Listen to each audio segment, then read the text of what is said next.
വിശുദ്ധ പൗലോസ് അപ്പോസ്തലൻ കൊരിന്തോസുകാർക്ക് എഴുതിയ 1-ാം ലേഖനം 13-ാം അധ്യായം 4 മുതലുള്ള തിരുവചനങ്ങൾ. സ്നേഹം ദീർഘക്ഷമയും ദയയുമുള്ളതാണ്. സ്നേഹം അസൂയപ്പെടുന്നില്ല, ആത്മപ്രശംസ ചെയ്യുന്നില്ല, അഹങ്കരിക്കുന്നില്ല, സ്നേഹം അനുചിതമായി പെരുമാറുന്നില്ല, സ്വാർത്ഥം അന്വേഷിക്കുന്നില്ല, കോപിക്കുന്നില്ല, വിദ്വേഷം പുലർത്തുന്നില്ല, അത് അനീതിയിൽ സന്തോഷിക്കുന്നില്ല, സത്യത്തിൽ ആഹ്ലാദം കൊള്ളുന്നു. സ്നേഹം സകലതും സഹിക്കുന്നു, സകലതും വിശ്വസിക്കുന്നു, സകലതും പ്രത്യാശിക്കുന്നു, സകലത്തെയും അതിജീവിക്കുന്നു. സ്നേഹം ഒരിക്കലും അവസാനിക്കുന്നില്ല. പരിശുദ്ധ പരമദിവികാരുണ്യ ഈശോയ്ക്ക് ഞങ്ങളെ നിത്യം കാത്തു പരിപാലിക്കുന്ന പരിശുദ്ധ പരമദിവികാരുണ്യ ഈശോയ്ക്ക് ഞങ്ങളുടെ ആശ്രയവും സങ്കേതവുമായ പരിശുദ്ധ പരമദിവികാരുണ്യ ഈശോയ്ക്ക് പ്രൈസ് ദി ലോർഡ്. ഹല്ലേലൂയ. കരങ്ങളുയർത്തി വീശിക്കൊണ്ട് പറഞ്ഞേ ഹല്ലേലൂയ, ഹല്ലേലൂയ. അടുത്തിരിക്കുന്നവരെ നോക്കി പുഞ്ചിരിച്ചുകൊണ്ട് പറഞ്ഞേ ഹല്ലേലൂയ, ഹല്ലേലൂയ, ഹല്ലേലൂയ. പ്രിയപ്പെട്ടവരെ, നമ്മൾ പരിശുദ്ധാത്മാവിന്റെ ഫലങ്ങളെക്കുറിച്ചാണ് പഠിച്ചുകൊണ്ടിരിക്കുന്നത്. പരിശുദ്ധാത്മാവിന്റെ ഫലങ്ങളിൽ ആദ്യത്തേതായ സ്നേഹത്തിന്റെ വിവിധ വശങ്ങളെക്കുറിച്ച് നമ്മൾ പഠിക്കുകയാണ്. വിവിധ വിശേഷണങ്ങളെക്കുറിച്ച് നമ്മൾ പഠിക്കും.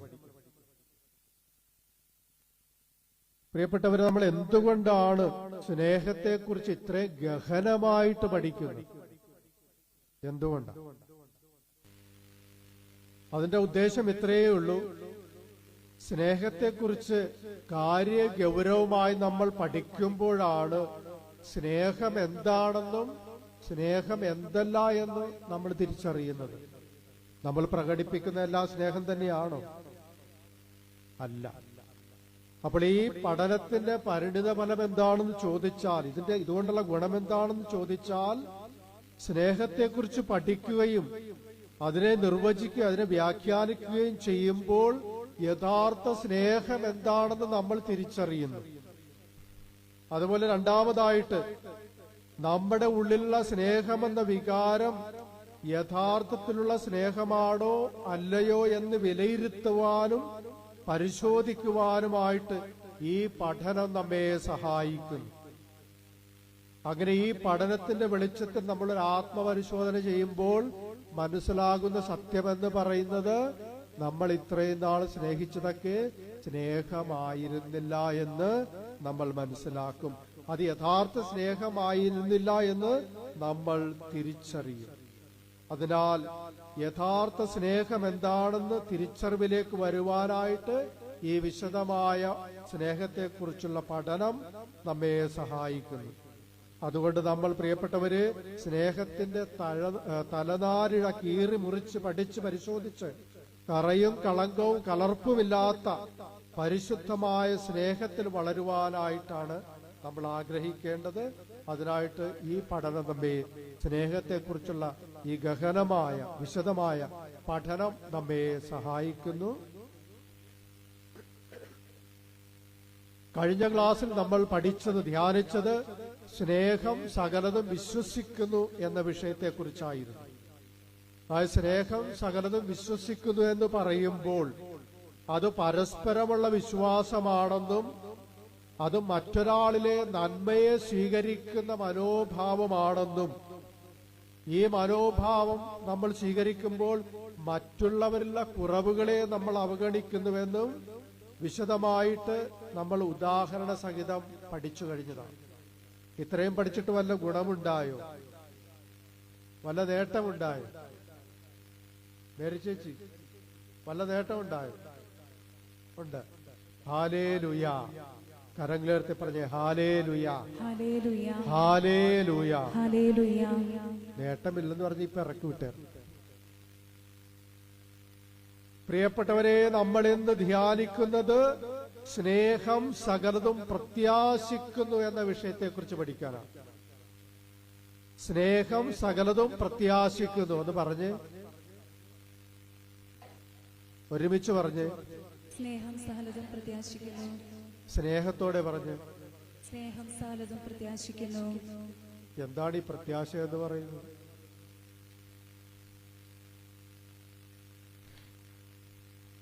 ഈ പ്രത്യാശയും വിശ്വാസവും തമ്മിലുള്ള വ്യത്യാസം എന്താ? പ്രിയപ്പെട്ടവരെ, നമ്മൾ സ്നേഹമെല്ലാം വിശ്വസിക്കുന്നുവെന്ന് പറയുമ്പോൾ അതൊരു വർത്തമാനകാല യാഥാർത്ഥ്യമാണ്, ഇപ്പോൾ നടക്കുന്നൊരു കാര്യമാണ്, ഇപ്പോൾ ആയിരിക്കുന്ന ഒരവസ്ഥയെ സൂചിപ്പിക്കുന്നതാണ്. ഉദാഹരണത്തിന്, ഇപ്പോൾ ഭർത്താവ് മദ്യപാനിയാണ് അല്ലെ, ഉദാഹരണം പറയുക. എങ്കിലും അയാളിലുള്ള നന്മയെ നമ്മൾ അംഗീകരിക്കും. അയാൾ മദ്യപാനിയാണ് നമ്മൾ അംഗീകരിക്കുന്നു, അയാളിൽ നന്മയുണ്ടെന്ന് നമ്മൾ അംഗീകരിക്കും. അതുപോലെ നമ്മുടെ മക്കള് പഠിക്കാൻ മോശമാണെന്ന് നമ്മൾക്കറിയാം, എങ്കിലും അവനിലുള്ള നല്ല കഴിവുകളെ നമ്മൾ അംഗീകരിക്കുന്നുണ്ട്. അതിപ്പോഴുള്ള അവസ്ഥയാണ്, ഒരു വർത്തമാനകാല അവസ്ഥയാണ്. പ്രിയപ്പെട്ടവരെ, സ്നേഹമുള്ളത് കൊണ്ടാണ് കുറവുകളും പോരായ്മകളും ഒക്കെ ഉണ്ടായിട്ടും നമ്മളത് കാണുകയും അംഗീകരിക്കുകയും വിശ്വസിക്കുകയും ഒക്കെ ചെയ്യുന്നത്. എന്നാൽ സ്നേഹം സകലതും പ്രത്യാശിക്കുന്നു എന്ന് പറയുമ്പോൾ അത് വരാനിരിക്കുന്ന ഒരു കാലത്തെ സൂചിപ്പിക്കുന്നതാണ്, നാളെക്കുറിച്ചുള്ള ഒരു പ്രതീക്ഷയെ സൂചിപ്പിക്കുന്നതാണ്. ഈ കുടിയനായ ഭർത്താവ് നാളെ എന്താവും? കുടിയൊക്കെ നിർത്തി ഒരു നല്ല വ്യക്തിയാകുമെന്ന് നമ്മൾ പ്രതീക്ഷിക്കുന്നതാണ് പ്രത്യാശ എന്ന് പറയുന്നത്. അതുപോലെ ഇപ്പോൾ പഠിക്കാനായിട്ട് മടിയനായ അല്ലെങ്കിൽ പഠിക്കാൻ മോശമായിട്ടുള്ള കുട്ടി നാളെ അവൻ പഠിച്ച് മിടുക്കനാകുമെന്ന് നമ്മൾ പ്രത്യാശിക്കുന്നു. ആ ഒരു ശുഭാപ്തി വിശ്വാസമാണ്. അതാണ് ഈ വിശ്വാസവും പ്രത്യാശയും തമ്മിലുള്ള വ്യത്യാസം. അപ്പോൾ പ്രത്യാശ എന്ന് പറയുന്നത് ഒരാത്മവിശ്വാസമാണ്, ഭാവിയിൽ എല്ലാം ശരിയാകുമെന്നുള്ള വിശ്വാസം. പ്രിയപ്പെട്ടവരെ, സ്നേഹമുള്ളവരാണ് അവരുടെ കുറവുകളും പോരായ്മകളും നാളെ മാറുമെന്ന് പ്രത്യാശിക്കുന്നത്, പ്രതീക്ഷിക്കുന്നത്. സ്നേഹമില്ലാത്തവരെന്ത് പറയും? അവനൊരിക്കലും ഇനി ഗുണം പിടിക്കാറുണ്ട്, അയാൾ നന്നാകുമെന്ന് അല്ലെ. ഇനി പറഞ്ഞിട്ട് ഉപദേശിച്ചിട്ടൊന്നും കാര്യമില്ല, ഒരിക്കലും നന്നാകാൻ പോകുന്നില്ല, ഒരു ഗുണവുമില്ല അയാളെ ഉപദേശിച്ചിട്ട്, ഒരിക്കലും മാറാൻ പോകുന്നില്ല, നാളിത്രയും ആയില്ലേ, ഇനിയപ്പോ മാറാൻ. അങ്ങനെ പ്രിയപ്പെട്ടവരെ, നമ്മൾ വ്യക്തികളെയൊക്കെ എഴുതിത്തള്ളും. ഒരിക്കലും നന്നാകില്ല എന്ന് പറഞ്ഞ് നമ്മൾ വ്യക്തികളെയൊക്കെ എഴുതിത്തള്ളും. അത് ശുഭാപ്തി വിശ്വാസമില്ലാത്തത് കൊണ്ടാണ്, പ്രത്യാശയില്ലാത്തത് കൊണ്ടാണ്. അവരിലുള്ള നന്മയുടെ, അവര് നന്നാകാനുള്ള ആ സാധ്യതയെ നിരാകരിക്കുന്നത് കൊണ്ടാണ്. അവരിലുള്ള ദൈവിക ഇടപാടുകളെ നമ്മൾ മറന്നു പോകുന്നത് കൊണ്ടാണ്. ദൈവത്തിന് തന്റെ പ്രത്യേകമായിട്ടുള്ള കൃപ വഴി ഏതൊരു പാപിയായിട്ടുള്ള വ്യക്തിയെയും മാനസാന്തരത്തിലേക്ക് നയിക്കുവാനും അവരെ മാറ്റിയെടുക്കുവാനുമായിട്ട് സാധിക്കും അല്ലെ. നമ്മുടെ ജീവിതാനുഭവം അത് തന്നെയാണ്. അതുകൊണ്ട് സ്നേഹിക്കുമ്പോൾ ഇവർ നന്നാകുമെന്ന് പ്രത്യാശിക്കുന്നതാണ് യഥാർത്ഥ സ്നേഹമെന്ന് പറയുന്നത്. അയാൾ ഇന്നല്ലെങ്കിൽ നാളെ നന്നാകും. അതുകൊണ്ടാണ് സ്നേഹം യഥാർത്ഥ സ്നേഹമെന്ന് പറയുന്നത്. എല്ലാം പ്രത്യാശിക്കുന്ന സ്നേഹമാണ്. 1 തിമോത്തി 4:10 എല്ലാ മനുഷ്യരുടെയും വിശിഷ്യ വിശ്വാസികളുടെയും രക്ഷകനായ ജീവിക്കുന്ന ദൈവത്തിലാണ് നാം പ്രത്യാശ അർപ്പിക്കുന്നത്. അതായത് ദൈവത്തിന് ഒരാളെ മാറ്റാൻ പറ്റും, അതാണ് നമ്മുടെ പ്രത്യാശ എന്ന് പറയും. ഈ ദൈവത്തിന്റെ പ്രത്യാശയിലാണ് നമ്മൾ ജീവിക്കുന്നത്. ഹല്ലേലൂയ, ഹല്ലേലൂയ, ഹല്ലേലൂയ, ഹല്ലേലൂയ. പ്രിയപ്പെട്ടവരെ, നമ്മുടെ ജീവിതത്തെ മുന്നോട്ട് നയിക്കുന്നത് രക്ഷയെക്കുറിച്ചുള്ള ഈ ഒരു പ്രത്യാശയിലാണ് നമ്മളൊക്കെ മുന്നോട്ട് പോകുന്നത്. നമ്മുടെ ജീവിതത്തിൽ പരിഹരിക്കപ്പെടാത്ത പ്രതിസന്ധികൾ ഉണ്ടാകുമ്പോൾ, പ്രശ്നങ്ങൾക്ക് പ്രതിവിധി ഇല്ലാതെ വരുമ്പോൾ തകർച്ചയിൽ നിന്ന് കരകയറാൻ പറ്റാതെ വരുമ്പോൾ, എല്ലാ വഴികളും അടയുമ്പോൾ, സഹായിക്കുവാൻ ആരുമില്ലാത്ത നിസ്സഹായ അവസ്ഥയിൽ നമ്മുടെ എല്ലാ പ്രതീക്ഷകളും അസ്തമിക്കുമ്പോൾ, എല്ലാം നഷ്ടപ്പെട്ട്, എല്ലാ പ്രത്യാശയും നഷ്ടപ്പെട്ട് നമുക്കിനി രക്ഷയില്ല എന്ന് പറയുമ്പോൾ, ക്രിസ്തുവിനുള്ള പ്രത്യാശ നമ്മളോട് എന്താ പറയുന്നത്? നമ്മളോട് പറയും, നമ്മുടെ ജീവിതത്തില് ക്രിസ്തുവിനുള്ള എന്താ പറയുന്നത്? നിനക്ക് തീർച്ചയായിട്ടും രക്ഷയുണ്ട്, നിനക്ക് തീർച്ചയായിട്ടും രക്ഷയുണ്ട്. നീ ഇതൊന്നും കൊണ്ട് തകർന്നു പോകുന്നവനല്ല. ഇതിനേക്കാൾ തകർച്ചയുടെ വക്കിൽ തകർന്നു പോയവരൊക്കെ രക്ഷിക്കപ്പെട്ടിട്ടുണ്ട്. അപ്പോൾ അതുകൊണ്ട് നമ്മൾ തീർച്ചയായിട്ടും കർത്താവിന്റെ രക്ഷയിലാണ് നമ്മൾ അഭയം തേടേണ്ടത്, പ്രത്യാശ വയ്ക്കേണ്ടത്. നമ്മുടെ ജീവിതത്തെ നമ്മൾ മുന്നോട്ട് നയിക്കേണ്ടത് ദൈവത്തിൽ പ്രത്യാശ വെച്ചുകൊണ്ടാണ്. ഒരുമിച്ച് വിളിക്കാം, ഈശോയേ. പ്രത്യാശയോടെ വിളിക്കാം, ഈശോയേ. മനസ്സ് തുറന്ന് വിളിക്കാം, ഈശോയേ. ജീവിത പങ്കാളിയുടെ കുറവുകൾ സമർപ്പിച്ചുകൊണ്ട് വിളിക്കാം, ഈശോയേ. മക്കളുടെ ദുശീലങ്ങൾ വിട്ടുപോകണമെന്ന ആഗ്രഹത്തോടെ വിളിക്കാം, ഈശോയേ. ഹല്ലേലൂയ, ഹല്ലേലൂയ, ഹല്ലേലൂയ. ഹല്ലേലൂയ. പ്രിയപ്പെട്ടവരെ, നാം ദൈവത്തിൽ പ്രത്യാശ അർപ്പിക്കുന്നത് പോലെ തന്നെ മറ്റുള്ളവരിൽ പ്രത്യാശ അർപ്പിക്കണമെങ്കിൽ നമുക്ക് അസാധാരണമായ സ്നേഹം വേണം. സ്നേഹത്തിന്റെ അതിതീവ്രമായ മഴ നമ്മുടെ ഹൃദയത്തിൽ പെയ്തിറങ്ങണം. ഈ സ്നേഹത്തിന്റെ നീരൊഴുക്കുണ്ടെങ്കിൽ നാം ഒരിക്കലും മറ്റുള്ളവരെ എന്നേക്കുമായിട്ട് എഴുതിത്തള്ളുകയില്ല, നഷ്ടപ്പെട്ടവനായിട്ട് കണക്കാക്കുകയില്ല. അവനെ നോക്കിയിട്ട് ഒരു കാര്യവുമില്ല, അവന്റെ ജീവിതം പോയി എന്ന് പറയുവാനോ ചിന്തിക്കുവാനോ വിലയിരുത്തുവാനോ എഴുതിത്തള്ളുവാനായിട്ട് തയ്യാറാകാതെ അവന്റെ അല്ലെങ്കിൽ അവളുടെ മടങ്ങി വരവിന് വേണ്ടി ദൈവത്തിൽ പ്രത്യാശ അർപ്പിച്ചുകൊണ്ട് പ്രതീക്ഷയോടെ കാത്തിരിക്കുവാനായിട്ട് നമുക്ക് ഊർജം തരുന്ന ആ വികാരത്തിന്റെ പേരാണ് സ്നേഹമെന്ന് പറയുന്നത്. അതില്ലെങ്കിൽ നമ്മൾ എഴുതിത്തള്ളും മറ്റുള്ളവർ. ഒരു പ്രത്യാശയില്ലാത്ത നന്നാകത്താണ് നമ്മൾ തള്ളിക്കളയും. പ്രിയപ്പെട്ടവരെ, നമ്മൾ ഈ സ്നേഹം കണ്ടുപഠിക്കുന്നത് ദൈവത്തിന്റെ ഹൃദയത്തിൽ നിന്നാണ്. ദൈവമാണ് അതിന് ഉദാഹരണമായിട്ടുള്ളത്. എസെക്കിയേൽ പ്രവാചകന്റെ പുസ്തകം 18-ാം അധ്യായം 23-ാമത്തെ തിരുവചനം. ദൈവമായ കർത്താവ് ചോദിക്കുന്നു, ദുഷ്ടന്റെ മരണത്തിൽ എനിക്ക് സന്തോഷമുണ്ടോ? അവൻ ദുർമാർഗത്തിൽ നിന്ന് പിന്തിരിയുകയും ജീവിക്കുകയും ചെയ്യണമെന്നല്ലേ എന്റെ ആഗ്രഹം. പ്രിയപ്പെട്ടവരെ, ഇത് ദൈവത്തിന്റെ പ്രത്യാശയാണ്. മനുഷ്യനൊരിക്കലും നശിച്ചു പോകണമെന്ന് ദൈവം ആഗ്രഹിക്കുന്നില്ല. ദൈവം അവനിൽ പ്രത്യാശ വയ്ക്കുന്നുണ്ട്. അവൻ മനസ്സു തിരിഞ്ഞ് അവൻ എന്നുള്ളതാണ് ദൈവത്തിന്റെ ആഗ്രഹം. പത്രോസ്ലീഹയുടെ ലേഖനം 2-ാം അധ്യായം 3-ാം അധ്യായം 9-ാമത്തെ തിരുവചനം. 2 പത്രോസ് 3:9. ആരും നശിച്ചു പോകാതെ എല്ലാവരും അനുതപിക്കണമെന്ന് അവിടുന്ന് ആഗ്രഹിക്കുന്നത് കൊണ്ടാണ് നിങ്ങളോട് ദീർഘക്ഷമ കാണിക്കുന്നുവെന്നേയുള്ളൂ. അപ്പൊ ദൈവം നമ്മളോട് ദീർഘക്ഷമ കാണിക്കുന്നത് നമ്മുടെ മേന്മയൊന്നും കൊണ്ടല്ല, നമ്മളൊരിക്കൽ നന്നാകുമെന്ന് ദൈവം വിചാരിക്കുന്നത് കൊണ്ടാണ്. അതാണ് ദൈവത്തിന്റെ പ്രത്യാശ എന്ന് പറയുന്നത്. ദൈവം നമ്മളിൽ പ്രത്യാശ അർപ്പിക്കുന്നുണ്ട്. പക്ഷെ നമ്മളങ്ങനെയല്ലല്ലോ, അല്ലെ? നമ്മൾ നന്നാകുമെന്ന് ദൈവം പ്രതീക്ഷിക്കുന്നുണ്ട്, നമ്മൾ പ്രതീക്ഷിക്കുന്നുണ്ട്. നമ്മുടെ ജീവിത പങ്കാളി നന്നാകുമെന്ന്, നമ്മുടെ മക്കൾ നന്നാകുമെന്ന്, നമ്മുടെ ദുശീലങ്ങളൊക്കെ വിട്ടുപോകാൻ നമ്മൾ പ്രതീക്ഷിക്കുന്നുണ്ട്. അതുകൊണ്ട് പ്രിയപ്പെട്ടവരെ, നമ്മളെ മുന്നോട്ട് നയിക്കേണ്ടത് പ്രത്യാശയാണ്. കാരണം അതുകൊണ്ടാണ് പറഞ്ഞത്, ദൈവത്തിന് ഒരാളെ മാറ്റുവാനായിട്ട് ഏത് നിമിഷം വേണമെങ്കിലും സാധിക്കും. എത്ര പാപിയാണെങ്കിലും ദൈവം ഈ മനുഷ്യരുടെ നമ്മുടെ തിരിച്ചുവരവും പ്രതീക്ഷിച്ചുകൊണ്ടിരിക്കുകയാണ്. ഹല്ലേലൂയ, ഹല്ലേലൂയ, ഹല്ലേലൂയ. കായേൻ തന്റെ സഹോദരനായ ആബേലിനെ അവനോടുള്ള അസൂയ മൂലം കൊല ചെയ്ത് മനുഷ്യ ചരിത്രത്തിലെ ആദ്യത്തെ കൊലപാതകിയായി തീർന്ന ഈ കായേന്റെ കഥ നമുക്ക് സുപരിചിതമാണ്. ആദത്തിന്റെ ഹവ്വയുടെയും മക്കളായിരുന്ന ഇവർ രണ്ടുപേരും ദൈവത്തിന് ബലിയർപ്പിക്കുകയാണ്. എന്നാൽ ദൈവം ആബേലിന്റെ ബലി സ്വീകരിക്കുകയും കായേന്റെ ബലിയെ തിരസ്കരിക്കുകയും ചെയ്യുന്നു.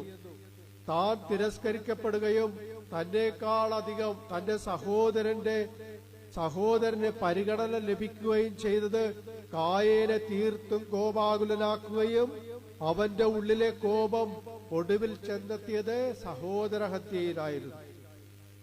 പ്രിയപ്പെട്ടവരെ, ഈ കായേൻ ദുഷ്ടനായിരുന്നു, അവനൊരു ക്രൂരനായിരുന്നു, അവൻ അസൂയാലും വഞ്ചകനുമായിരുന്നു. എന്നാൽ ദൈവത്തിന്റെ സ്നേഹം, എല്ലാം പ്രത്യാശിക്കുന്ന ദൈവത്തിന്റെ സ്നേഹം കായേന്റെ ജീവിത വഴിയിലേക്ക് അവനെ തേടിയെത്തുകയാണ്. സ്വന്തം സഹോദരനെ കൊന്നു കൊലവിളിച്ച് വീട്ടിലേക്ക് മടങ്ങുന്ന കായേന്റെ മുമ്പിൽ ദൈവം പ്രത്യക്ഷപ്പെട്ടിട്ട് ചോദിക്കുകയാണ്, ദൈവസ്നേഹത്തോട് ചോദിക്കുകയാണ്, നീ എന്താണ് ചെയ്തത്? നീ എന്താണ് ചെയ്തത്? നിന്റെ സഹോദരന്റെ രക്തം മണ്ണിൽ നിന്ന് എന്നെ വിളിച്ചു കരയുന്നു. എന്നിട്ട് ദൈവം വളരെ വേദനയോടെ അവനുള്ള ശിക്ഷാവിധികൾ പ്രഖ്യാപിച്ചു. കഥ ഇവിടെ നിൽക്കട്ടെ. പ്രിയപ്പെട്ടവരെ, ചോദ്യം എങ്ങനെയാണ്? എന്തുകൊണ്ടാണ് ദൈവം കായേന്റെ ജീവിതത്തിലേക്ക് ഇറങ്ങി വന്നത്? എന്തുകൊണ്ടാണ് ദൈവം അവനെ ശിക്ഷിക്കുന്നത്? പ്രിയപ്പെട്ടവരെ, ദൈവം കായേനെ ശിക്ഷിച്ചതിന്റെ പിന്നിലെ വികാരം എന്ന് പറയുന്നത് അവനോടുള്ള സ്നേഹമാണ്. അവൻ അനുതപിച്ച് അവന്റെ തെറ്റുതിരുത്തി അവൻ മടങ്ങി വരുമെന്ന് ദൈവം എപ്പോഴും പ്രത്യാശിക്കുന്നു. അപ്പോൾ അവനോടുള്ള ആ സ്നേഹത്തിന്റെ പ്രകടനമാണ് അവനെ ശിക്ഷിക്കാതെ ദൈവം വിടുന്നത്. അതുപോലെ ദൈവം ആദത്തെയും ഹവ്വയെയും അവരുടെ പാപം മൂലം പറുദീസയിൽ നിന്ന് പുറത്താക്കിയപ്പോഴും ദൈവം പറയുന്ന വാക്കുകൾ പറുദീസയിലേക്ക് അവരെ തിരികെ കൊണ്ടുവരുവാൻ രക്ഷകൻ വരുമെന്ന വാഗ്ദാനമാണ്. ആദവും ഹവ്വയും അവരുടെ തെറ്റ് തിരുത്തുമെന്നും അവർ ചെയ്തുപോയ പാപങ്ങൾ ഉപേക്ഷിക്കുമെന്നും തന്റെ ഹൃദയത്തിൽ നിന്നും അകന്നുപോയ അവർ, ആ സ്നേഹത്തിൽ നിന്നും വിട്ടകന്നുപോയ അവർ വീണ്ടും തന്റെ ഹൃദയത്തിലേക്ക് മടങ്ങി വരുമെന്ന് ദൈവം പ്രത്യാശയോടെ കാത്തിരിക്കുന്നു. അതുപോലെ തന്നെ പ്രിയപ്പെട്ടവരെ, നമ്മൾ ഓരോ പാപം ചെയ്യുമ്പോഴും ദൈവത്തിന്റെ ഹൃദയത്തിൽ നിന്നാണ് നമ്മൾ അകന്നു പോകുന്നത്. ദൈവത്തിന്റെ ഹൃദയത്തിൽ നിന്ന് നമ്മളാണ് പടിയിറങ്ങിപ്പോകുന്നത്. എന്നാൽ ഏറെ പ്രതീക്ഷയോടെ പ്രത്യാശയോടെ നമ്മുടെ തിരിച്ചുവരവും കാത്ത് ഒരു ദൈവമൊരുപ്പുണ്ടെന്ന് പ്രിയപ്പെട്ടവരെ നമ്മൾ ഓർക്കണം. ഇത് ദൈവത്തിന്റെ പ്രത്യാശയുടെ സ്നേഹമാണ്. പാപത്തിൽ വീണുപോയ ദാവീദ് സങ്കീർത്തനങ്ങൾ രചിച്ചപ്പോൾ, അതിലെ വരികൾ ചിട്ടപ്പെടുത്തിയപ്പോൾ മനഃപൂർവ്വം ചേർത്തുവെച്ച ഒരു വചനമുണ്ട്. ബോധ്യങ്ങളിൽ നിന്നും ഊതിക്കാച്ചിയെടുത്ത ഘനമുള്ള തീരുമാനത്തിന്റെ വരികളായിരുന്നു അവ. സങ്കീർത്തനം 119 101 വചനം. അങ്ങയുടെ വചനം പാലിക്കാൻ വേണ്ടി ഞാൻ സകല ദുർമാർഗങ്ങളിൽ നിന്ന് എന്റെ പാദങ്ങൾ പിൻവലിക്കുന്നു. അങ്ങയുടെ വചനം പാലിക്കാൻ വേണ്ടി ഞാൻ സകല ദുർമാർഗങ്ങളിൽ നിന്ന് എന്റെ പാദങ്ങൾ പിൻവലിക്കുന്നു. ആദത്തിന്റെ ഹവ്വയുടെയും പാപം പ്രിയപ്പെട്ടവരെ ദൈവത്തിന്റെ വചനം പാലിക്കുന്നതിൽ വന്ന വീഴ്ചയായിരുന്നു, പരാജയമായിരുന്നു. ദൈവത്തിന്റെ വചനം വിസ്മരിച്ചപ്പോഴാണ് ദാവീദ് പാപത്തിൽ വീണുപോയത്. അതുകൊണ്ടാണ് ദാവീദ് അറിഞ്ഞുകൊണ്ട് ഈ വരികൾ തീരുമാനമാക്കി എഴുതി വെച്ചത്. പാപത്തിൽ വീണുപോയ ദാവീദ് അനുതപിച്ചു. ദൈവത്തിന്റെ പ്രത്യാശക്കത്ത് അവൻ തിരിച്ചു വന്നു. നമ്മളെന്താ ചെയ്യുന്നത്? നമ്മളിങ്ങനെ ചെരുപ്പൂട്ട് കാത്തിരിക്കുകയാണ്. പാപം നമ്മുടെ മുറിവാതിൽക്ക് വന്ന് മുട്ടുമ്പോൾ വേഗം തുറന്നു കൊടുക്കുവാനായിട്ട് നമ്മൾ തയ്യാറായിരിക്കുക. പ്രിയപ്പെട്ടവരെ, ദൈവത്തിന്റെ വചനം പാലിക്കുവാനായിട്ട് സകല ദുർമാർഗങ്ങളിൽ നിന്ന് ഞാൻ എന്റെ പാദങ്ങളെ പിൻവലിക്കുന്നുവെന്നാണ് ദാവീദ് തീരുമാനമായിട്ട് എഴുതി വെച്ചത്. അപ്പോൾ പ്രത്യാശയോടെ നമ്മൾ ദൈവത്തിൽ നിന്നും വഴിമാറി നടക്കേണ്ടവരല്ല. പ്രത്യാശയോടെ നമ്മുടെ തിരിച്ചുവരവും കാത്തിരിക്കുന്ന ആ ദൈവത്തിങ്കലേക്കാണ് നമ്മുടെ പാദങ്ങളൊക്കെ പദയാത്ര ചെയ്യേണ്ടത്.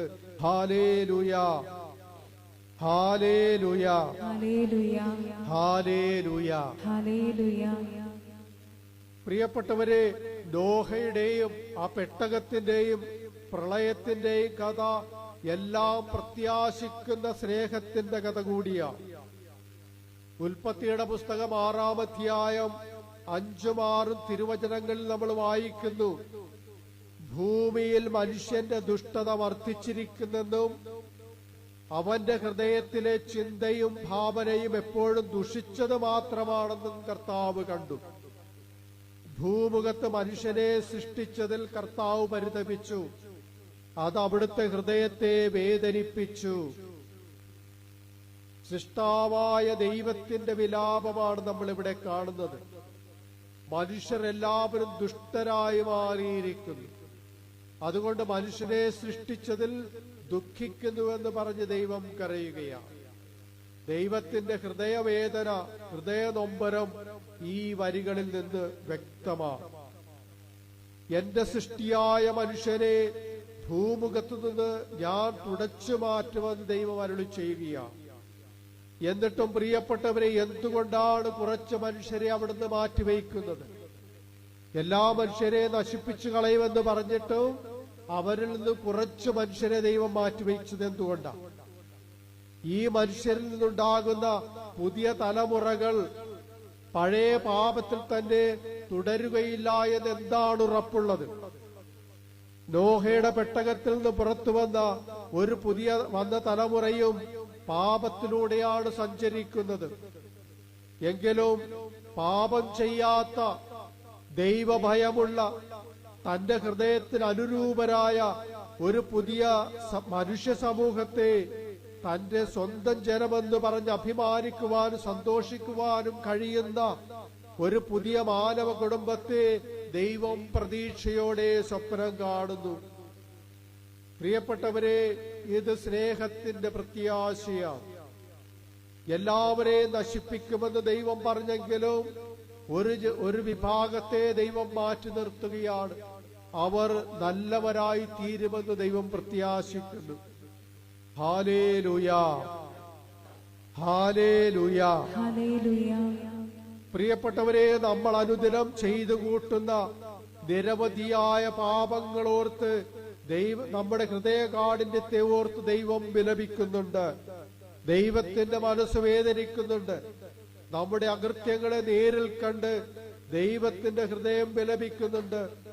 എന്നിട്ടും നമ്മെ നമ്മുടെ പാപത്തിനനുസരിച്ച് ദൈവം നശിപ്പിക്കാത്തതിന്റെ കാരണം ഒരുപക്ഷെ നമ്മളിലൂടെ കടന്നുവരുന്ന പുതിയ തലമുറ നല്ലതാകുമെന്ന് ദൈവം പ്രതീക്ഷിക്കുന്നത് കൊണ്ടാണ്.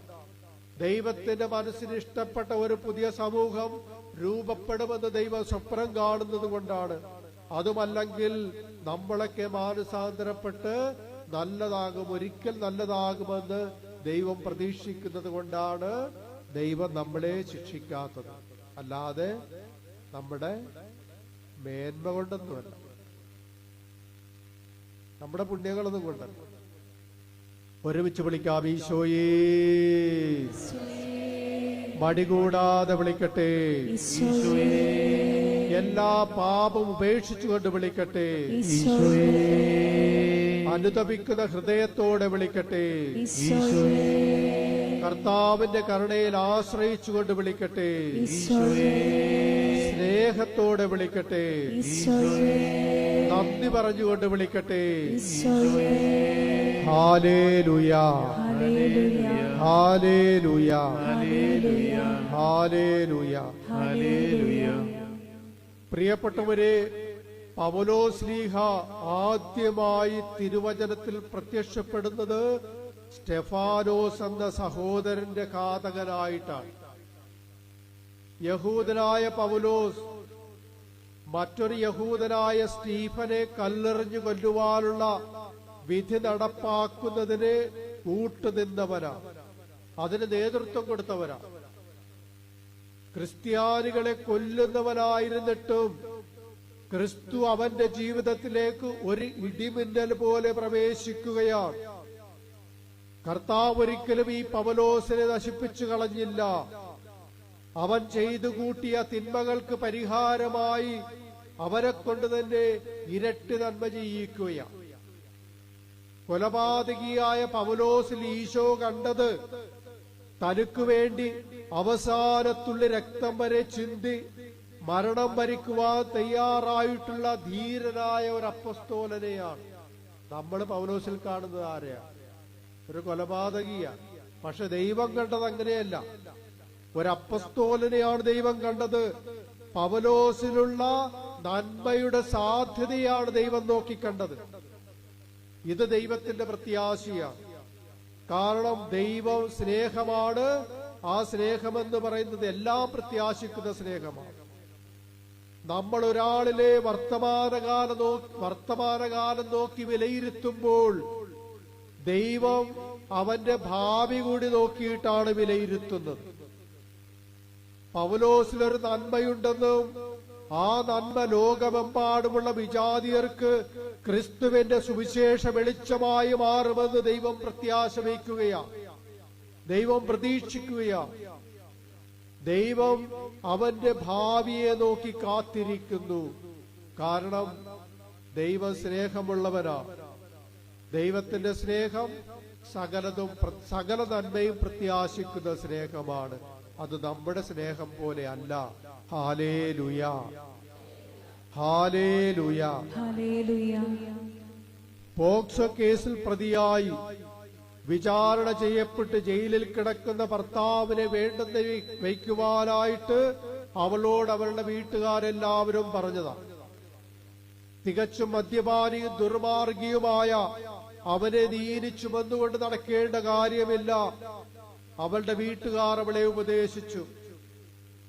അവളുടെ ഇതുവരെ ഉണ്ടായിരുന്ന ദാമ്പത്യ ജീവിതത്തിൽ ഒരിക്കലും അയാൾ സ്വസ്ഥത കൊടുത്തിട്ടില്ല. സമാധാനം എന്താണെന്ന് അവരൊരിക്കലും അനുഭവിച്ചിട്ടില്ല. ഇപ്പോൾ അയാൾ ശിക്ഷിക്കപ്പെട്ടിരിക്കുന്നത് 12 വർഷത്തേക്കാണ്.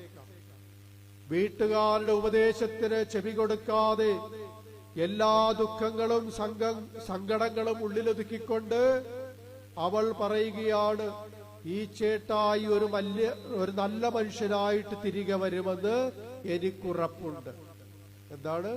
അയാളൊരു നല്ല മനുഷ്യനായിട്ട് വരുമെന്ന് എനിക്കുറപ്പുണ്ട്, തിരികെ വരുമെന്ന് എനിക്കുറപ്പുണ്ട്. പ്രിയപ്പെട്ടവരെ, ഈ ഉറപ്പിന്റെ പേരാണ് പ്രത്യാശ. ഈ പ്രത്യാശയില്ലാത്തവർ പറയും അവനെ ഉപേക്ഷിക്കാൻ പറയും. അപ്പോൾ ഈ സ്ത്രീ അയാൾ നന്നാകുമെന്ന് ഉറപ്പോടെ കാത്തിരിക്കുന്നത് അവരുടെ പ്രത്യാശയാണ്. അതാണ് യഥാർത്ഥ സ്നേഹമെന്ന് പറയുന്നത്. തനിക്കും തന്റെ കുടുംബത്തിനും തല ഉയർത്തി പുറത്തിറങ്ങി നടക്കാൻ പറ്റാത്ത അവസ്ഥയിലാക്കി തീർത്ത മദ്യപാനിയും ദുഷ്ടനുമായ തന്റെ ഭർത്താവിനെ കുറിച്ച് അവൾ പറയുകയാണ്, എന്റെ ചേട്ടായി ഒരു നല്ല മനുഷ്യനായി തിരികെ വരുമെന്ന്. ചേട്ടായി വരുന്നതും പ്രതീക്ഷിച്ച് പ്രാർത്ഥനയോടെ കാത്തിരിക്കുന്ന ഈ ഭാര്യ അയാളുടെ നല്ല ഭാവിയെ നോക്കിക്കാണുന്നവളാണ്, പ്രത്യാശയുള്ളവളാണ്. ആ വ്യക്തിയിലെ നന്മയുടെ സാധ്യതയെ തള്ളിക്കളയാത്തവളാണ്. അവൾ പ്രത്യാശയുടെ പര്യായമാണ്. അവളുടെ അവസാനിക്കാത്ത സ്നേഹം അയാളിലെ നന്മ പ്രത്യാശിക്കുന്നു. പ്രിയപ്പെട്ടവരെ, യഥാർത്ഥ സ്നേഹം പ്രത്യാശിക്കുന്ന സ്നേഹമാണ്, പ്രത്യാശയുള്ള സ്നേഹമാണ്. Hallelujah, hallelujah. മനുഷ്യർക്ക് വേണ്ടി ദൈവം പ്രത്യേകം കരുതി വെച്ചിട്ടുള്ള വിശേഷ പുണ്യത്തിന്റെ പേരാണ് പ്രത്യാശ എന്ന് പറയുന്നത്. എല്ലാ മനുഷ്യരിലും അളവിൽ കവിഞ്ഞ് ദൈവം ഇത് നിക്ഷേപിച്ചിട്ടുണ്ട്. സ്നേഹം കൊണ്ട് നിറയുമ്പോൾ തങ്ങളുടെ സഹോദരങ്ങൾക്ക് വേണ്ടി ഈ പ്രത്യാശ എന്ന പുണ്യത്തിന്റെ അതിരുകളാണ് അവർ വിസ്തൃതമാക്കുന്നത്. മറ്റുള്ളവരുടെ കുറവുകൾ, പോരായ്മകളൊക്കെ കണക്കിലെടുക്കാതെ അവരിലെ നന്മയുടെ സാധ്യതയെ ഉറ്റുനോക്കിക്കൊണ്ട് അവർ പ്രത്യാശ എന്ന പുണ്യത്തിൽ മനസ്സുറപ്പിക്കുകയാണ്. ആരാണ്? സ്നേഹമുള്ളവരാണ്. എന്നാൽ അവനിന് നന്നാകാൻ പോകുന്നില്ല, അവന് ഒരിക്കലും ഇനി നന്നാകാൻ പറ്റില്ല, ഇനി എന്തു ചെയ്തിട്ടും ഒരു കാര്യമില്ല, ഒരു ഗുണവുമില്ല എന്ന് മറ്റുള്ള ആളോട് നമ്മൾ പറയുന്നത് എന്തുകൊണ്ടാണ്? അവർക്കൊരു കാലത്തും ഇനി നന്നാകാൻ പറ്റില്ല, അവർക്ക് വേണ്ടി ചെയ്യുന്നതെല്ലാം വെറും പാഴ്വേലയാണെന്ന് രണ്ടുപേർ മൂന്നാമതൊരാളോട് പറഞ്ഞു വിധിക്കുന്നത് എന്തുകൊണ്ടാണ്? പ്രിയപ്പെട്ടവരെ, അതിന്റെ ഉത്തരം ഒന്ന് മാത്രമാണ്: സ്നേഹമില്ലായ്മയാണ്. ഒരുവന്റെ ഉള്ളിൽ ദൈവം നിക്ഷേപിച്ചിരിക്കുന്ന പ്രത്യാശയുടെ ചുറ്റുമതിൽ വിശാലമാകാത്തതുകൊണ്ടാണ്. ഒരുവന്റെ ഉള്ളിലുള്ള സ്വാർത്ഥതയുടെ ഇടുങ്ങിയ ഭിത്തിക്കുള്ളിൽ സ്നേഹവും പ്രത്യാശയും ബന്ധിക്കപ്പെടുമ്പോഴാണ് വ്യക്തികളൊക്കെ എഴുതിത്തള്ളപ്പെടുന്നത്. എല്ലാ എഴുതിത്തള്ളലിന്റെയും എല്ലാ മാറ്റിനിർത്തലിന്റെയും എല്ലാ ഉപേക്ഷിക്കലിന്റെയും പിറകിലുള്ളത് സ്നേഹശൂന്യതയാണ്. സ്നേഹരാഹ്യമുള്ളിടത്താണ് പ്രത്യാശ നഷ്ടപ്പെടാത്തത്. സ്നേഹരാഹ്യമുള്ളിടത്താണ് പ്രത്യാശ നഷ്ടപ്പെടുന്നിടത്താണ് വേണ്ടപ്പെട്ടവരെ പടിക്ക് പുറത്താക്കി പടിയടച്ചു പിണ്ടം വയ്ക്കുന്നത്. പ്രത്യാശ അസ്തമിച്ചവർക്കൊരിക്കലും മറ്റുള്ളവരിലെ നന്മയുടെ സാധ്യതയെ കാണുവാനായിട്ടുള്ള ഉൾവെളിച്ചമുണ്ടാകില്ല. പൗലോസ്ലീഹ നമ്മെ പഠിപ്പിക്കുന്നു, യഥാർത്ഥ സ്നേഹം സകലതും പ്രത്യാശിക്കുന്നു. നമുക്ക് ഒരുമിച്ച് പ്രാർത്ഥിക്കാം. ഈശോയേ, ഞങ്ങളുടെ വിശ്വാസം വർദ്ധിപ്പിക്കണമേ. ഈശോയേ, ഞങ്ങളുടെ പ്രത്യാശ വളർത്തണമേ. ഈശോയേ, ഞങ്ങളുടെ സ്നേഹം വിശാലമാക്കണമേ. ഹല്ലേലൂയ, ഹല്ലേലൂയ, ഹല്ലേലൂയ.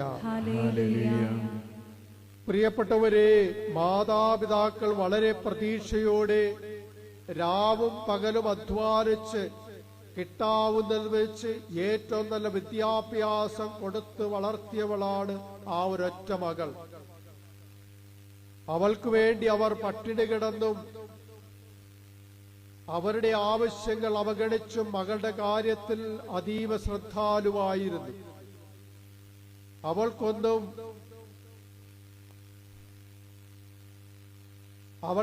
നല്ല ഭക്ഷണവും നല്ല വസ്ത്രവുമൊക്കെ ഉറപ്പുവരുത്തിയിരുന്നു. മാതാപിതാക്കന്മാർ പഴയതെടുത്തും അവർക്ക് നല്ല വസ്ത്രങ്ങളൊക്കെ വാങ്ങിക്കൊടുത്തുകൊണ്ടിരുന്നു.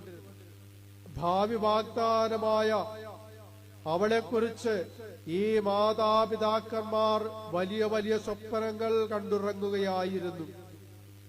എന്നാൽ പ്രിയപ്പെട്ടവരെ, അവരോടൊന്നും പറയാതെ, യാതൊരു സൂചന പോലുമില്ലാതെ 19-ാമത്തെ വയസ്സിൽ തന്റെ കാമുകനോടൊപ്പം ആ മകൾ വീട് വിട്ടിറങ്ങിപ്പോകുകയാണ്.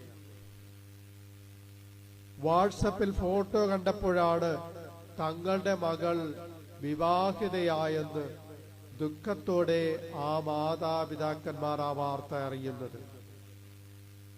ദുഃഖം താങ്ങാനാവാതെ ആ പിതാവ് കുഴഞ്ഞു വീണു. സ്ട്രോക്ക് വന്ന് ഒരു വശം തളർന്നുപോയി. അടിയന്തര ശസ്ത്രക്രിയയ്ക്ക് ആ പിതാവ് വിധേയനായി. ഏതാണ്ടൊരു 3 മാസത്തോളം അയാൾക്ക് ആശുപത്രിയിൽ ചികിത്സ തേടേണ്ടി വന്നു. പ്രിയപ്പെട്ടവരെ, ഒരു ദിവസം തന്റെ പിതാവിന്റെ രോഗവിവരമറിഞ്ഞ് ആ പിതാവിനെ ഒന്ന് കാണുവാൻ ആഗ്രഹിച്ച് ഒത്തിരി വേദനയോടെ ആ മകൾ കടന്നു വരുന്ന ഒരു രംഗമുണ്ട്. കോളിംഗ് ബെല്ല് കേട്ട് ജനലിലൂടെ എത്തി നോക്കി അമ്മ കണ്ടത് പുറത്ത് കാത്തു നിൽക്കുന്ന അവരുടെ മകളെയാണ്. ആ അമ്മയുടെ ഹൃദയം കോപം കൊണ്ടും സങ്കടം കൊണ്ടും ജ്വലിച്ചു. വാതിൽ തുറക്കാതെ പാതി തുറന്ന് ജനൽപ്പാളിയിലൂടെ നോക്കിയിട്ട് അമ്മ പറയുകയാണ്, നീ ഇവിടെ നിൽക്കണ്ട, നീ ഇവിടെ ഇനി നിൽക്കണ്ട, നിന്നെ ഞങ്ങൾക്ക് കാണേണ്ട, നിനക്കിപ്പോൾ സമാധാനമായില്ലേ, നീ പോയി നിന്റെ ഇഷ്ടപ്പെട്ടവരുമായിട്ട് സുഖമായി ജീവിച്ചു, മേലാൽ ഈ വീടിന്റെ പടി കടന്നു പോകരുത്. അമ്മ ജനൽപ്പാളി കൊട്ടിയടച്ചു. ഹല്ലേലൂയ, ഹല്ലേലൂയ, ഹല്ലേലൂയ. പ്രിയപ്പെട്ടവരെ, വലിയ ഒരപരാധം ചെയ്ത് മാതാപിതാക്കന്മാരെ ധിക്കരിച്ചൊളിച്ചോടിപ്പോയ സ്വന്തം മകളിൽ നിന്ന് ആ അമ്മയ്ക്ക് ഇനി യാതൊരു നന്മയും പ്രത്യാശിക്കാനില്ലാത്തത് എന്തുകൊണ്ടാണ്? ആ മകളിൽ നിന്നും ഇനിയൊരു നന്മയും ഉണ്ടാകില്ലെന്ന് അമ്മ ചിന്തിക്കുന്നത് എന്തുകൊണ്ടാണ്? കാരണം ആ മകളിലെ ഭാവിയിലുണ്ടാകാവുന്ന നന്മകൾ കാണുവാനായിട്ടുള്ള ഉൾക്കാഴ്ച ആ അമ്മയ്ക്കില്ലായിരുന്നു. അവൾ പ്രത്യാശ നഷ്ടപ്പെട്ട ഒരമ്മയായിരുന്നു. ആ അമ്മ നോക്കി വായിച്ചത് മകളിലെ പോരായ്മകളെ, കുറവുകളെ ആയിരുന്നു. മകളിലെ നന്മയുടെ സാധ്യത കാണുന്നതിൽ ആ അമ്മ പരാജയപ്പെട്ടു. പ്രിയപ്പെട്ടവരെ, പറയട്ടെ, പിന്നീട് ഈ മാതാപിതാക്കന്മാരുടെ കാര്യങ്ങൾ ഒന്നിനും കുറവില്ലാതെ നോക്കി സംരക്ഷിച്ചത് ഈ മകളും ഭർത്താവുമായിരുന്നു. നമ്മൾ ഓർക്കുക, നമ്മളിന്ന് കാണുകയും ചിന്തിക്കുകയും ചെയ്യുന്നതല്ല നാളെ സംഭവിക്കുന്നത്. ഒരു വ്യക്തിയിലെ നന്മയുടെ സാധ്യത നമുക്കൊരിക്കലും തള്ളിക്കളയാൻ പറ്റുന്നതല്ല. നമ്മൾ വിചാരിക്കുന്നതിനും അപ്പുറത്തായിട്ട് കാര്യങ്ങൾ കീഴ്മേൽ മറിയും. അവരിൽ നിന്നും ഇനിയൊരു നന്മയും ഉണ്ടാകില്ലെന്ന് ചിന്തിക്കാൻ നിനക്ക് പ്രലോഭനം തരുന്നതാരാ? അത് ആ പുരാതന സർപ്പം തന്നെയാണ്. അവന്റെ പേര് പിശാചെന്ന് തന്നെയാണ്. ഒരു മനുഷ്യല്ലേ നമ്മുടെ എല്ലാവരുടെയും പ്രതീക്ഷ തല്ലിക്കെടുത്തുന്നത്, പ്രത്യാശ തല്ലിക്കെടുത്തുന്നത് പിശാചാണ്. പിശാചൊരിക്കലും ഒരു മനുഷ്യന്റെ നന്മ കാണുകയില്ല. ഒരു മനുഷ്യന് നന്നാകുന്നത് പിശാചൊരിക്കലും ആഗ്രഹിക്കാത്ത കാര്യമാണ്. അതുകൊണ്ട് നമ്മളിലെ പ്രത്യാശ എപ്പോഴും പിശാചിങ്ങനെ തല്ലിക്കെടുത്തിക്കൊണ്ടിരിക്കും. ഹല്ലേലൂയ, ഹല്ലേലൂയ, ഹല്ലേലൂയ, ഹല്ലേലൂയ. ഹല്ലേലൂയ.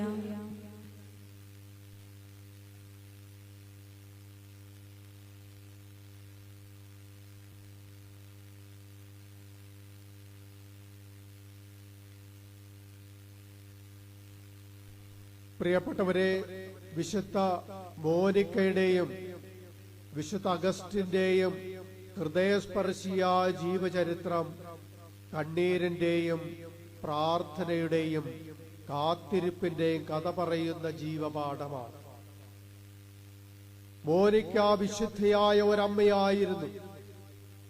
പുണ്യവതിയായ ഈ അമ്മയ്ക്ക് താന്തോന്നിയായ ഒരു മകനുണ്ടായിരുന്നു. അവന്റെ യുവത്വവും അവന്റെ കൗമാരവും പാപസ്പർശമേറ്റു വാടിയ കാലമായിരുന്നു. അവന്റെ ആനന്ദം ലൗകിക കാര്യങ്ങളിലും ജഡീക താൽപര്യങ്ങളിലുമായിരുന്നു. അവന്റെ വഴിവിട്ട ബന്ധങ്ങളുടെ ഫലമായിട്ട് 19-ാമത്തെ വയസ്സിൽ അവന് ഒരു മകൻ പിറന്നു. പാപസ്പർശമേറ്റ് മലിനമായ ഒരു മകന്റെ ജീവിതം കാണുമ്പോൾ പ്രിയപ്പെട്ടവരെ, ഏതൊരമ്മയുടെ ഉള്ളാണ് പൊള്ളാത്തത്? പ്രിയപ്പെട്ടവരെ, പിന്നീട് അങ്ങോട്ട് മോനിക്ക പുണ്യവതിയുടെ ജീവിതത്തിൽ കണ്ണീരിന്റെയും പ്രാർത്ഥനയുടെയും കാത്തിരിപ്പിന്റെയും തിരക്കേറിയ വർഷങ്ങളായിരുന്നു. തന്റെ മകന്റെ മാനസാന്തരത്തിനു വേണ്ടി പുണ്യവതിയായ ഈ അമ്മ ഇടപെടാതെ കണ്ണീരോടെ പ്രാർത്ഥിച്ചു. പക്ഷേ വർഷങ്ങൾ കഴിയുന്തോറും ഈ അമ്മ കണ്ടത് പാപത്തിൽ നിന്നും പാപത്തിലേക്ക് വഴുതിപ്പോകുന്ന അഗസ്റ്റിനോസിനെയാണ്. എങ്കിലും ആ അമ്മയുടെ പ്രത്യാശാ നിർഭരമായ മനസ്സും പ്രാർത്ഥനയുടെ തൊഴുകൈകളും തളരാതെ ഉയർന്നു തന്നെ നിന്നു. മോനിക്ക പുണ്യവതിയുടെ തോരാത്ത കണ്ണീർ മഴ വീണ് കുതിർന്ന ആ അൾജീരിയയുടെ മണ്ണ് ഒരു പുണ്യഭൂമിയായി മാറി. ഒടുവിൽ 33-ാമത്തെ വയസ്സിൽ അഗസ്തീനോസ് തന്റെ പാപ വഴികൾ ഉപേക്ഷിക്കുകയും മാനസാന്തരപ്പെട്ട് ജ്ഞാനസ്നാനം സ്വീകരിക്കുകയും ചെയ്തു. ഹല്ലേലൂയ, ഹല്ലേലൂയ, ഹല്ലേലൂയ. സഭാവിരുദ്ധ പഠനങ്ങൾ വിശ്വസിക്കുകയും അത് പഠിപ്പിക്കുകയും പ്രചരിപ്പിക്കുകയും ചെയ്തുകൊണ്ടിരുന്ന അഗസ്തീനോസ് തിരുസഭ കണ്ടിട്ടുള്ളതിൽ വെച്ച് ഏറ്റവും വലിയ ഒരു തിരുസഭാ പണ്ഡിതനായി മാറി. മാത്രമല്ല, വിശ്വാസ സത്യങ്ങളുടെ പ്രചാരകനായിട്ട് അദ്ദേഹം മാറുകയും ചെയ്തു, രൂപാന്തരപ്പെട്ടു. പ്രിയപ്പെട്ടവരെ, വിശുദ്ധ അഗസ്തീനോസ് എന്ന മഹാവൃക്ഷത്തിന്റെ ചുവട്ടിൽ ചൊരിയപ്പെട്ട ജീവജലമെന്ന് പറയുന്നത് വിശുദ്ധ മോനിക്കായുടെ ഒരിക്കലും അവസാനിക്കാത്ത പ്രത്യാശയുടെ കണ്ണീരായിരുന്നു, പ്രാർത്ഥനയുടെ കണ്ണീരായിരുന്നു. ഹല്ലേലൂയ. പ്രിയപ്പെട്ടവരെ, വിശുദ്ധ മോനിക്ക എന്ന് പറഞ്ഞാൽ മടുപ്പില്ലാത്ത പ്രാർത്ഥനയുടെ മാതൃകയായ ഒരമ്മയാണ്. കണ്ണീരോടെ പ്രാർത്ഥിച്ച ഒരമ്മയാണ്. മകനു വേണ്ടി ജീവിതം സമർപ്പിച്ച ഒരമ്മയായിരുന്നു. മകനെ എഴുതിത്തള്ളാതെ മാനസാന്തരപ്പെടുത്തിയ ഒരമ്മ. മകനെ സ്നേഹിച്ച് വിശുദ്ധനാക്കിയ ഒരമ്മ, പ്രത്യാശയുടെ മാതൃകയായ ഒരമ്മ. പ്രിയപ്പെട്ടവരെ, മക്കൾക്ക് വേണ്ടി ജീവിതം വ്യയം ചെയ്യുന്ന എല്ലാ അമ്മമാരുടെ മധ്യസ്ഥയാണ് വിശുദ്ധ മോനിക്ക. റോമാക്കാർക്കുള്ള ലേഖനം 12-ാം അധ്യായം 12-ാമത്തെ തിരുവചനം മോനിക്ക പുണ്യമതി ജീവിച്ചു കാണിച്ച വചനമാണ്. പ്രത്യാശയിൽ സന്തോഷിക്കുവിൻ, ക്ലേശങ്ങളിൽ സഹനശീലരായിരിക്കുവിൻ, പ്രാർത്ഥനയിൽ സ്ഥിരതയുള്ളവരായിരിക്കുവിൻ. ഹല്ലേലൂയ, ഹല്ലേലൂയ, ഹല്ലേലൂയ. പ്രിയപ്പെട്ടവരെ, ഇനി ഒരിക്കലും ഇവരൊക്കെ നന്നാകില്ല എന്ന് പറഞ്ഞുറപ്പിച്ച് നിസ്സാര കാര്യങ്ങൾക്ക് പോലും മക്കളെ എഴുതിത്തള്ളുമ്പോൾ, ദുശീലങ്ങളുടെ പേരിൽ ഭർത്താവിനെ നിങ്ങളുടെ മനസ്സിൽ നിന്ന് കുടിയിറക്കി വിടുമ്പോൾ, പ്രിയപ്പെട്ട അമ്മമാരെ ഓർക്കുക, നിങ്ങൾ നഷ്ടപ്പെടുത്തുന്നത് ലോകത്തിന് ലഭിക്കാമായിരുന്ന, നിങ്ങൾക്ക് ലഭിക്കാമായിരുന്ന ഒരു വിശുദ്ധനെയാണ്. അവർക്ക് വേണ്ടി ഒന്ന് കരഞ്ഞു പ്രാർത്ഥിച്ചിരുന്നുവെങ്കിൽ, അവരെ ഒന്ന് പ്രത്യാശയോടുകൂടെ ദൈവകരങ്ങൾ സമർപ്പിച്ച് എന്ന് കാത്തിരുന്നുവെങ്കിൽ, അവർക്ക് വേണ്ടി അല്പം ത്യാഗമെടുത്തിരുന്നെങ്കിൽ, അവരൊക്കെ എത്രയോ പണ്ടേ വിശുദ്ധരായി മാറുമായിരുന്നു, വിശുദ്ധരായി തീരുമായിരുന്നു. ഹല്ലേലൂയ, ഹല്ലേലൂയ, ഹല്ലേലൂയ. പ്രിയപ്പെട്ടവരെ, അവസാനിപ്പിക്കുകയാണ്. സീരിയൽ കണ്ട് കരഞ്ഞു കളയേണ്ടതല്ല നമ്മുടെ കണ്ണുനീര്. സീരിയൽ കണ്ട് കളയേണ്ടതല്ല നമ്മുടെ കണ്ണുനീര്. നമ്മുടെ ചിന്തുന്ന കണ്ണുനീരിന് ഒരാളെ മാനസാന്തരപ്പെടുത്തുവാനും വിശുദ്ധനാക്കി തീർക്കുവാനും ശക്തിയുണ്ടെന്ന് നമ്മൾ തിരിച്ചറിയണം. വിശുദ്ധ മോനിക്കയുടെ കഥ അതാണ് നമ്മളെ പഠിപ്പിക്കുന്നത്. നമുക്ക് കണ്ണുകളടക്കാം.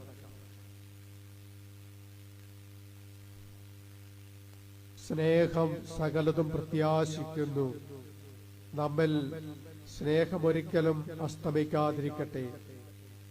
പ്രത്യാശ നമ്മിൽ തഴച്ചു വളരട്ടെ. റോമ 12:12 വചനം നമുക്കൊരുമിച്ച് പറയാം. പ്രത്യാശയിൽ സന്തോഷിക്കുവിൻ, പ്രത്യാശയിൽ സന്തോഷിക്കുവിൻ, ക്ലേശങ്ങളിൽ സഹനശീലരായിരിക്കുവിൻ, ക്ലേശങ്ങളിൽ സഹനശീലരായിരിക്കുവിൻ, പ്രാർത്ഥനയിൽ സ്ഥിരതയുള്ളവരായിരിക്കുവിൻ. പ്രാർത്ഥനയിൽ സ്ഥിരതയുള്ളവരായിരിക്കുവിൻ. ഒന്ന് ചേർന്ന് പറയാം. പ്രത്യാശയിൽ സന്തോഷിക്കുവിൻ, പ്രത്യാശയിൽ സന്തോഷിക്കുവിൻ, ക്ലേശങ്ങളിൽ സഹനശീലരായിരിക്കുവിൻ, ക്ലേശങ്ങളിൽ സഹനശീലരായിരിക്കുവിൻ, പ്രാർത്ഥനയിൽ സ്ഥിരതയുള്ളവരായിരിക്കുവിൻ. പ്രാർത്ഥനയിൽ സ്ഥിരതയുള്ളവരായിരിക്കുവിൻ. ഹല്ലേലൂയ, ഹല്ലേലൂയ, ഹല്ലേലൂയ. ഹല്ലേലൂയ. പ്രിയപ്പെട്ടവരെ, കരങ്ങളുയർത്ത് നമുക്ക് സ്തുതിക്കാം. ഹല്ലേലൂയ, ഹല്ലേലൂയ, ഹല്ലേലൂയ, ഹല്ലേലൂയ.